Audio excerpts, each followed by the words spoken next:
first-year university students, and Bill, who works for the Student Union Employment Service. First, you have some time to look at questions 1 to 5.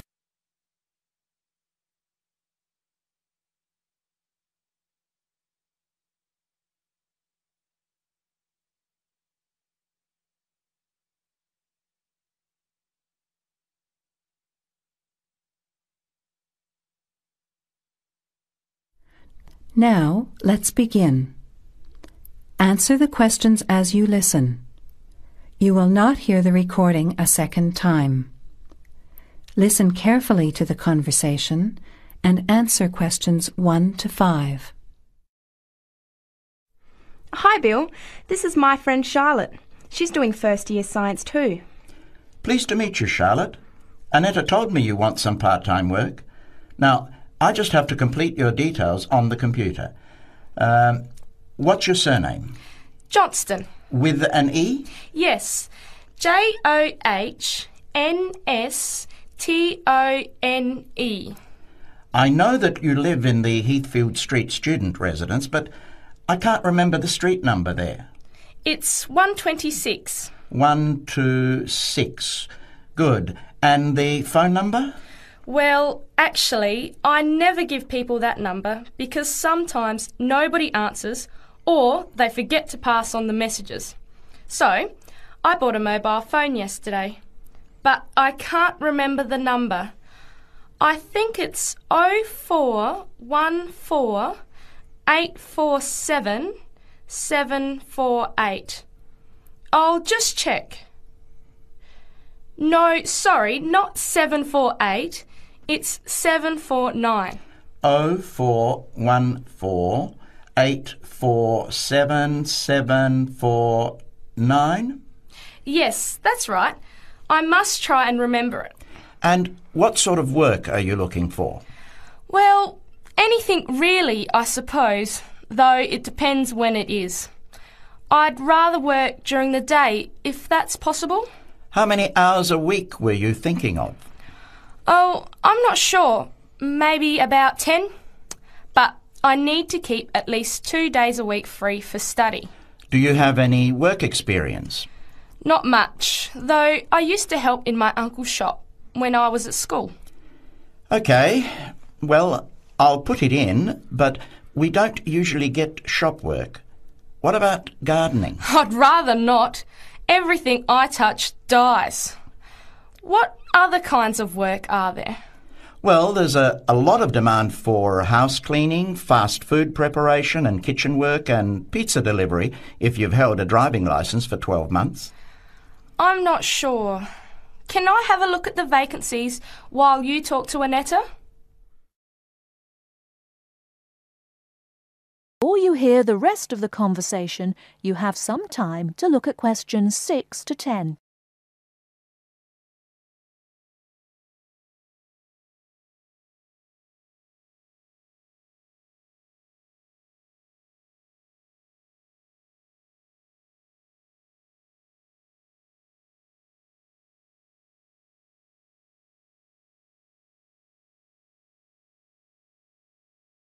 Now listen and answer questions 6 to 10.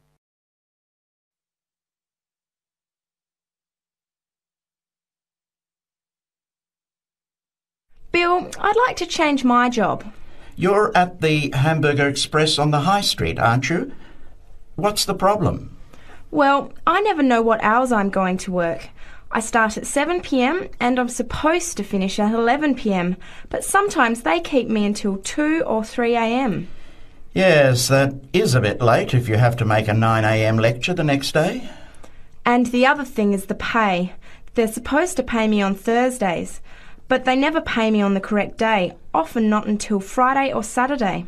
A few weeks ago, I had to wait until Sunday.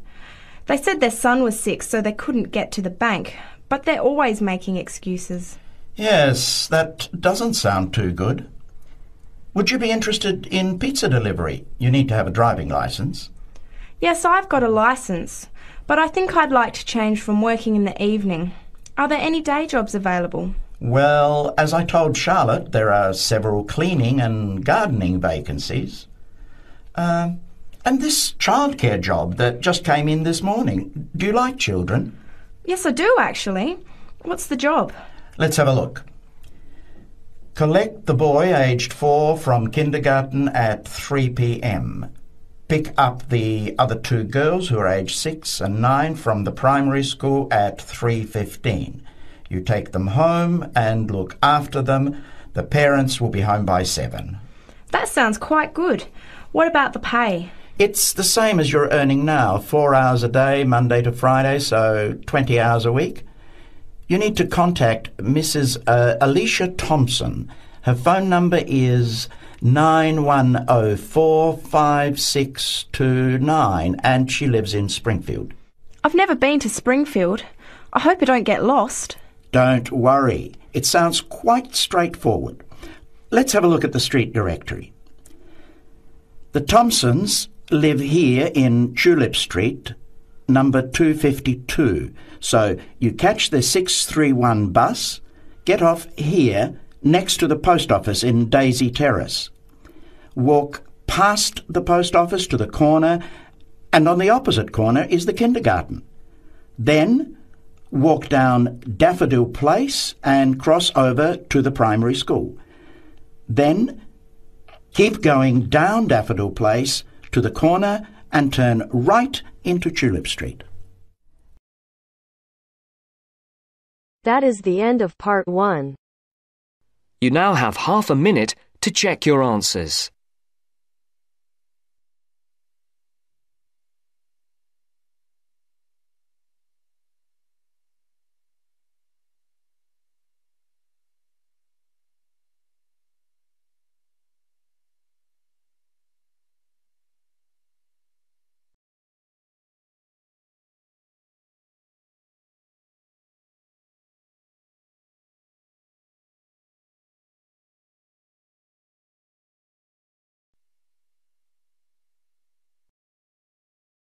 Now turns to part 2.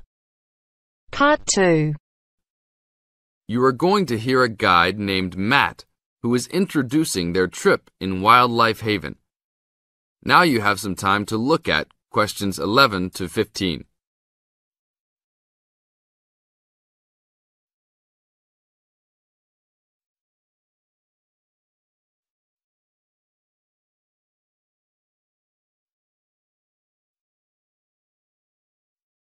Now listen to the first part of the introduction carefully and answer questions 11 to 15.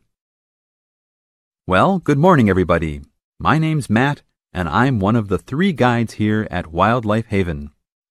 Our job is to make sure that you all have a great time here with us and go home feeling happy and relaxed. As you can see, we're away from the city in a remote area between a national park and the sea. To encourage you to relax, there are no radios or TVs, and the only phones and newspapers are in the office. So, if peace and quiet is what you've come for, this is the place to be. From your cabin on the hill, you'll find you have the national park behind you, and you can look out from the sea from your front balcony. Your luggage will be unloaded from the bus and taken to your rooms in a few minutes. Once you have picked up your key at reception, please locate your room and check that all your luggage has arrived.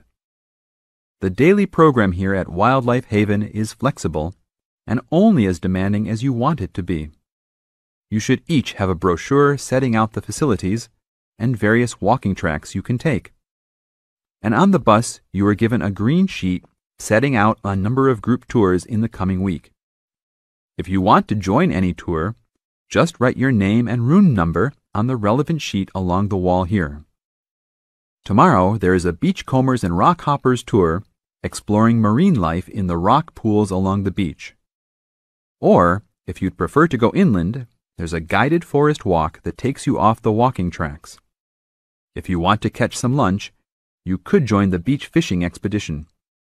And at night, you'll see there is a moonlight forest walk that leaves each night at 7 p.m. So there is plenty to choose from at Wildlife Haven, and of course, that includes just sitting on your balcony watching the waves roll in. But I would recommend my favorite tour, the Waterfall Walk. This departs at sundown each day and also provides the opportunity to have a moonlight swim. Now you have some time to look at questions 16 to 20.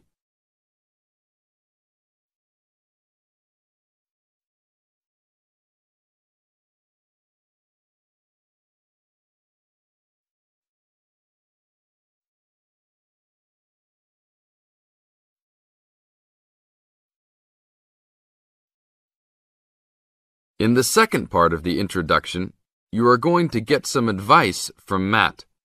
Listen carefully and answer questions 16 to 20. You've chosen to visit us in January, which is one of our hotter months. And although you may be tempted to wear a minimum of clothing, you should always take precautions against injury, particularly in the national park. This includes sensible footwear. You'd be surprised how many of our guests ignore this advice and end up being sorry. And socks are a good idea too. And even though you might be under trees a lot of the time, it's a good idea to wear a hat in this hot climate. There's no need to be too concerned about walking in the national park, provided you use common sense. It's true that there are poisonous spiders in the park, but they are really more frightened of you than you are likely to be of them. I should also warn you against eating any wild berries. Some are edible, but you should avoid them all. We'll provide all the food you can eat. Well, that's about all for now. Dinner is from 6 to 8 p.m. in this building.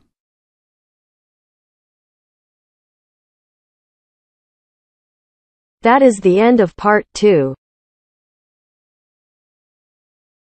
You now have half a minute to check your answers.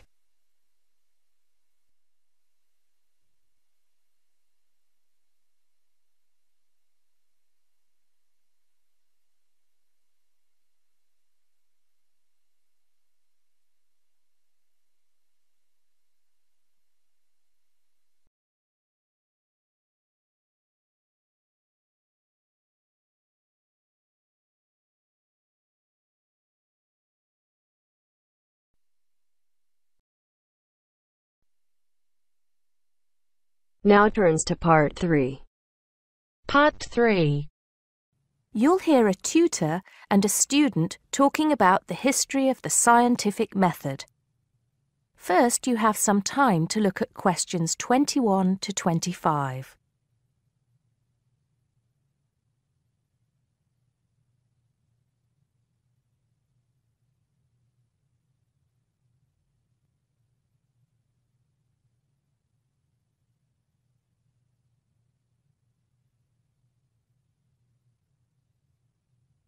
Now listen carefully and answer questions 21 to 25. Hello, Simon. Come in. Take a seat. Now, I wanted to talk to you about your assignment. Yes, the one on the scientific method. That's right. I just wanted to see how you were getting on. Well, I think it's fine. I mean, I haven't done a huge amount of work on it because I've been working on other things. But what I've read so far seems fine. How many of the references that I gave you have you managed to get hold of? Not too many, I'm afraid. It seems that everyone else is working on the same things at the same time. And every time I look, the books are checked out from the library. Right. Well, I think that we can go over the main ground together now. That way, even if you don't manage to go through all the references in detail, you'll still have an overview. What has helped you most so far? I've managed to have a look at 3 of them. I thought that Johnson made some good points, but it was hard to follow the line of her argument. Bradman was simple and straightforward, and I felt as if I got a lot out of that. I wish I could say the same for Whittaker. To be honest, I didn't get very far with that.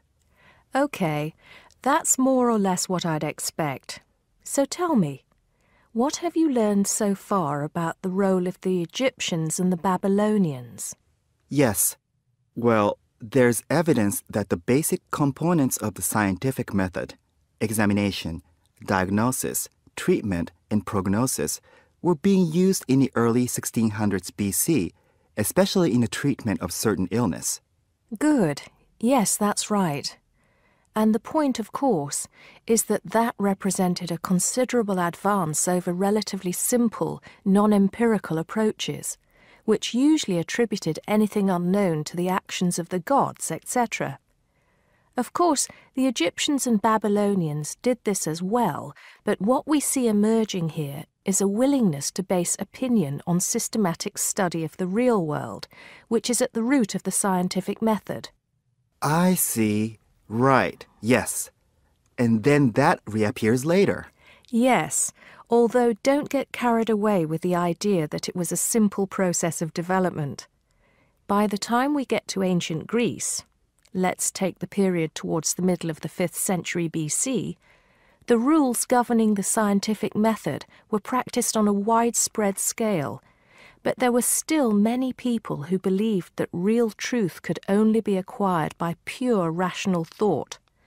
Plato, of course, had a great influence on the development of the scientific method during this period.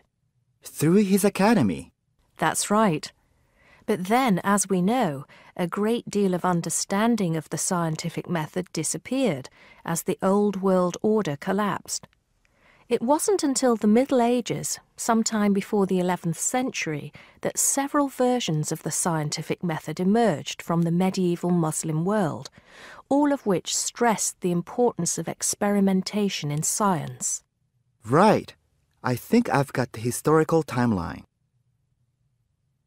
Before you hear the rest of the conversation, you have some time to look at questions 26 to 30.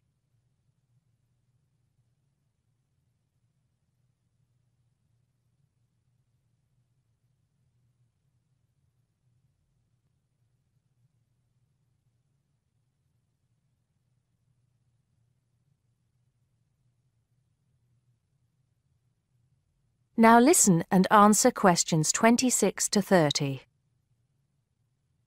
The other thing I'm struggling with slightly is actually pinning down precisely what we mean by the scientific method.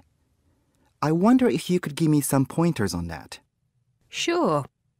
Well, it's best to think of the scientific method as a series of steps in a process which allows us to find answers to questions about the world around us. So the first step is to identify the problem.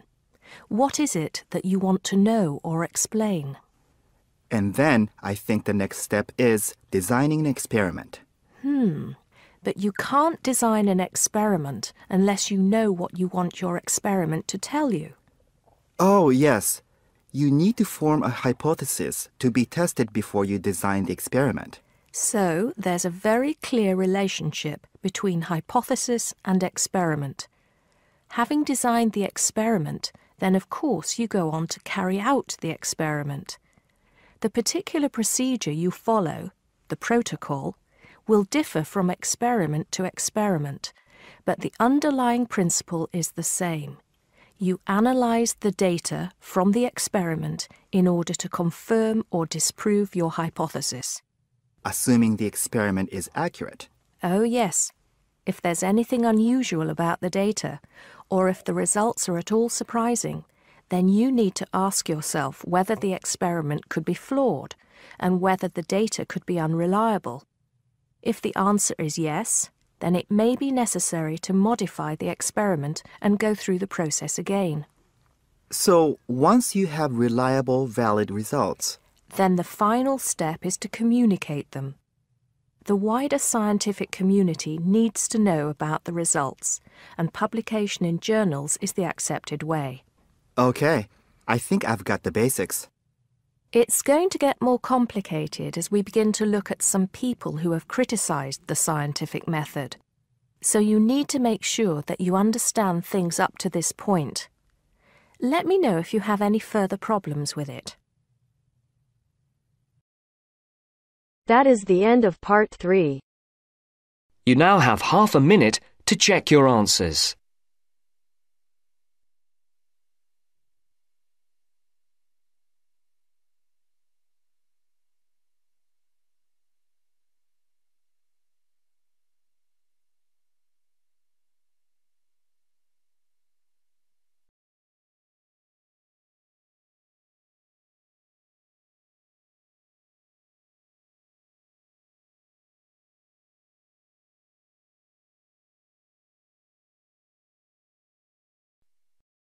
Now turns to Part 4. Part 4. In this section, you'll hear a lecture on coral reef. First, you have some time to read questions 31 to 40.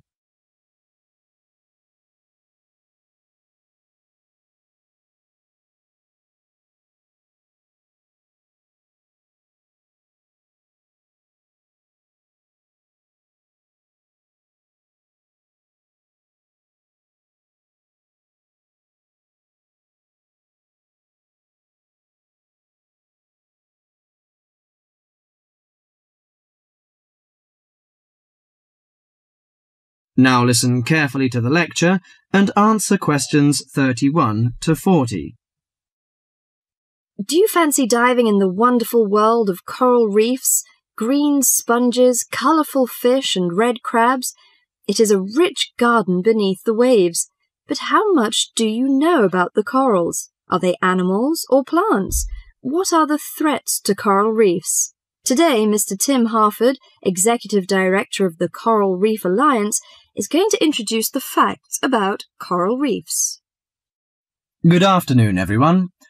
Coral reefs are one of nature's most magnificent creations.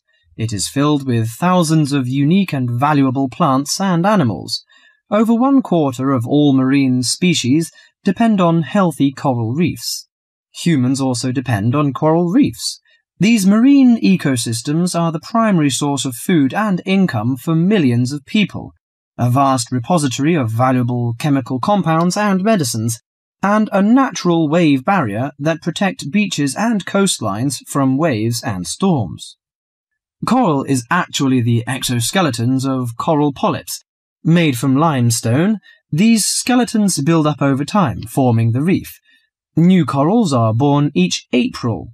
At a certain hour, on a certain night, mature corals suddenly release clouds of eggs and sperm into the sea. After the fertilized eggs take root on the seafloor, they can grow up to 15 centimeters per year. Coral reefs are present in the waters of over 100 countries. These are warm, 18 to 29 degrees centigrade, shallow, sunny regions primarily between the tropics of Cancer and Capricorn. Only clear, warm salt water can support a coral reef. And because sunlight is crucial to the reef's survival, the water must also be shallow. The algae that grow on coral provide much of the coral's food. In deeper water, algae cannot get the sunlight they need to grow. Most coral reefs are in the tropics because natural conditions there are perfect. In their modern form, coral reefs have thrived on Earth for over 50 million years. In recent years, however, more than 11% of the world's reefs have been lost, with another 16% severely damaged during the El Niño event in 1998. Up to 32% of coral reefs may be destroyed by human activities in the next 30 years if we do not take action now. Corals and coral reefs are extremely sensitive. Slight changes in the reef environment may have detrimental effects on the health of entire coral colonies. These changes may be due to a variety of factors. One of the greatest threats to coral reefs is human expansion or development. As human population increases, so does the harvest of resources from the sea. Due to overfishing, reef fish populations have been greatly decreased in some areas of the world. The removal of large numbers of reef fish has caused the coral reef ecosystems to become unbalanced. As we know, corals are also very popular as decorations. A large amount of the most healthy corals are selected by commercial collectors. They sell the corals to souvenir shops, where a large number of tourists wait to purchase them as decorations or souvenirs. Coral reefs also receive much damage from both commercial and private vessels. The leakage of fuels into the water and the occurrence of spills by large tankers are extremely damaging to local corals. Although much of the coral reef's degradation is directly blamed on human impact, there are several natural disturbances which cause significant damage to coral reefs. The most recognized of these events are hurricanes or typhoons, which bring powerful waves to the tropics. These storm waves cause large corals to break apart and scatter fragments about the reefs. Home to a diverse community of creatures, coral reefs are underwater treasure chests of colour and activity. Predators and prey swim and crawl among the coral in nature's never-ending dance of life and death. This lively, fascinating world beneath the waves is just waiting to be explored. That is the end of part 4. You now have half a minute to check your answers.